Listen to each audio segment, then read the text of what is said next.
ይህ አዋዜ ሰበር ነው። የእስራኤሉ ጠቅላይ ሚኒስትር ቤንያሚን ኔታንያሁ የኢራንን ተራዳ በ10 መቅሰፍቶች መታ ነው ሲሉም የዘመቻቸውን ድል አድራጊነት ምሽቱን ገለጹ። ኔታንያሁ በመግለጫቸው ኢራን ለቦሊስቲክ ሚሳይሎቿ ምርት፣ ለኒውክሌር ማበልጸጊያ፣ ለታጣቂ ተቀጻላዎቿ ድጋፍ ያፈሰሰችውን የትሪሊዮን ዶላር መዋለ ንዋይ ተለቃልቆ እጣቢ ውስጥ ተከተተ ብለዋል። ጠቅላይ ሚኒስትሩ በቪዲዮ ተቀርጾ በተላለፈ በዚህ መግለጫቸው በነገው ዕለት ምሽት ከሚጀመረው የቂጣ በዓል ወይም በመጽሐፍ ቅዱስ ብሉይ ኪዳን አገላለጽ የአይሁድ ፋሲካ ጋር አጣቅሰው ሲናገሩ ኢራንና ተራዳዮቿን በ10 መቅሰፍቶች መተናቸዋል ብለዋል። 10ሩን መቅሰፍቶች ያሏቸውን ጥቃቶች ሲዘረዝሩም ሐማስን በጋዛ፣ ሄዝቦላን በሊባኖስ፣ ሐውቲዎችን በየመን፣ ሌሎችን በምዕራብ ዳርቻ፣ የተወገደው አሳድ አገዛዝ በሶሪያ ሲሉ ከፊሉን ዘርዝረዋል።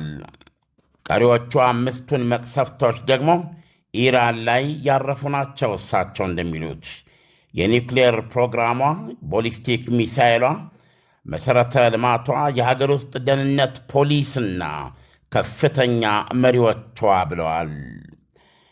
ኔታንያሁ ምናልባት ፕሬዚደንት ዶናልድ ትራምፕ ጦርነቱን ከወዲሁ ሊያቆሙት ቢፈልጉ እንኳ አብሮ ለመራመድ ጨብጨዋለሁ የሚሉትን ድል ያስገነዘቡበት መግለጫ ነው። አሁን የኢራን ስትራቴጂ ወደ ራሷ ዞሯል። እስራኤልን ለማነቅ ፈለገች። አሁን ግን በገሃድ እስራኤል እያነቀቻት ነው ብለዋል። አገዛዙ አሎ ኔታንያሁ ከመቼውም ጊዜ በላይ ደክሟል፣ እስራኤል ደግሞ ከመቼውም ጊዜ በላይ ፈርጥማለች ይላሉ። በኢራን ላይ የተጎናጸፈችው የአንጸባራቂ ድልም አዲስ አጋር እንዳስገኘላት ገልጸዋል። ስሙን ለመጥቀስ አልፈለጉም። የአሜሪካው ፕሬዝደንት ዶናልድ ትራምፕ ደግሞ እንግሊዝና ሌሎች አገራትን ሂዱና የራሳችሁን ነዳጅ ከሆርሙዝ ሰርጥ ቅዱ ሲሉ በቁጣ ገለጹ።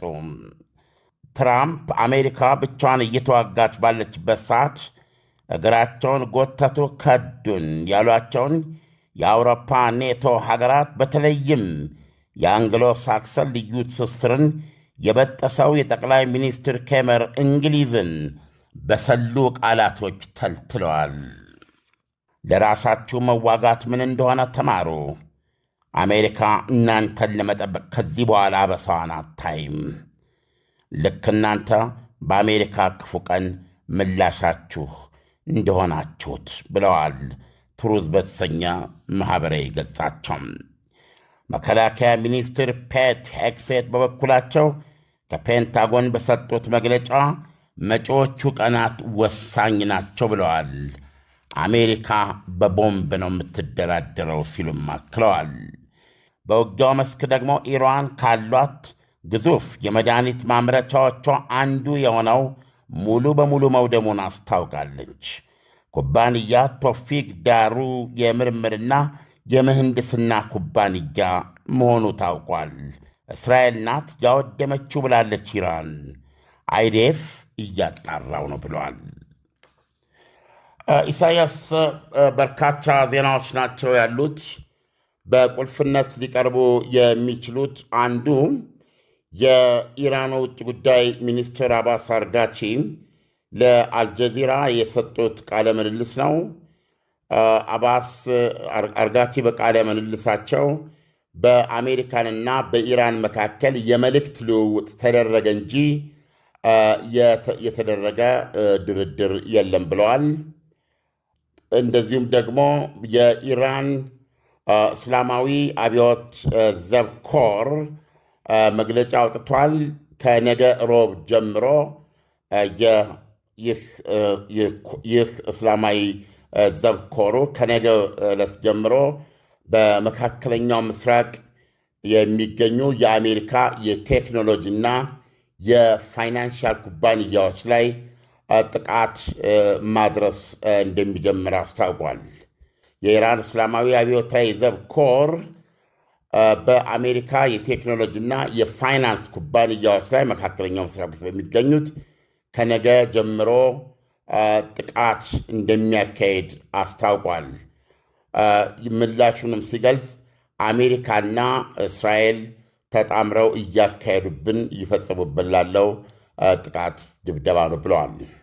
የአሜሪካው ውጭ ጉዳይ ሚኒስትር ማርኮ ሩቢዮ እሳቸውም እንዲሁ ለአልጀዚራ እንደገለጹት ፕሬዚደንት ዶናልድ ትራምፕ ከሆነማ ዲፕሎማሲን ይመርጣሉ ብለዋል።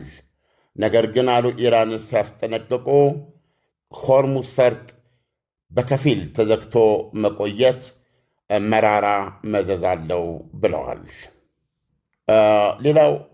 ሌላው አሳሳቢ ነገር የተባበሩት መንግስታትም ጣልቃ በመግባት ድምፁን ያሰማበትና ከኢራኖች ጋር እንደሚነጋገርበት የገለጸ ጉዳይ ብዙዎቻችን በዚህ በሆርሙዝ ሰርጥ በኩል ለዓለም ኢኮኖሚ ደም ስር የሆነው የነዳጅ ዘይትና የተፈጥሮ ጋዝ ትልልፍን በተመለከተ ነው እየተናገርን ያለ ነው። ዓለምን በዚህ ሁኔታ ነው የኢኮኖሚ ቀውስ ውስጥ እየገባች ያለችው።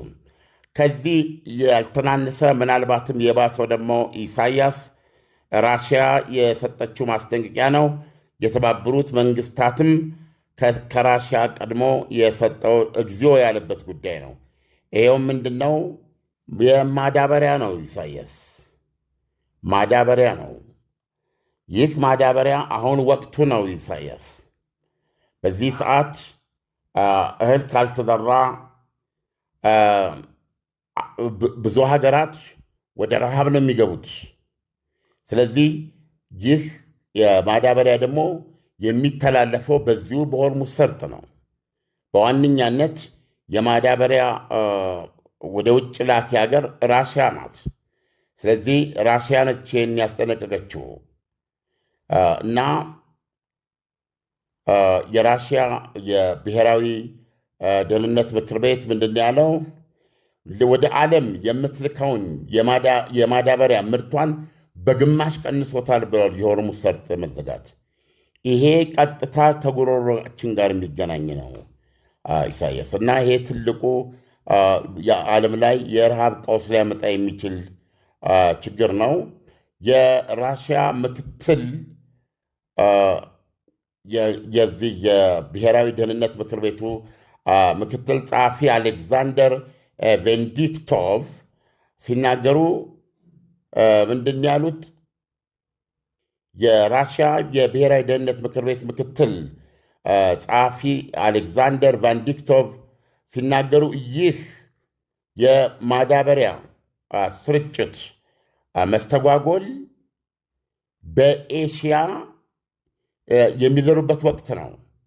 እሱን በከፍተኛ ደረጃ ሊያጨናግፍ ይችላል። ለአውሮፓ ደግሞ የነዳጅ ዘይት አቅርቦትን እንደገና ደግሞ የኤሽያም ራሱ ከ40 በመቶ በታች ሆኗል የሚያገኙት የነዳጅ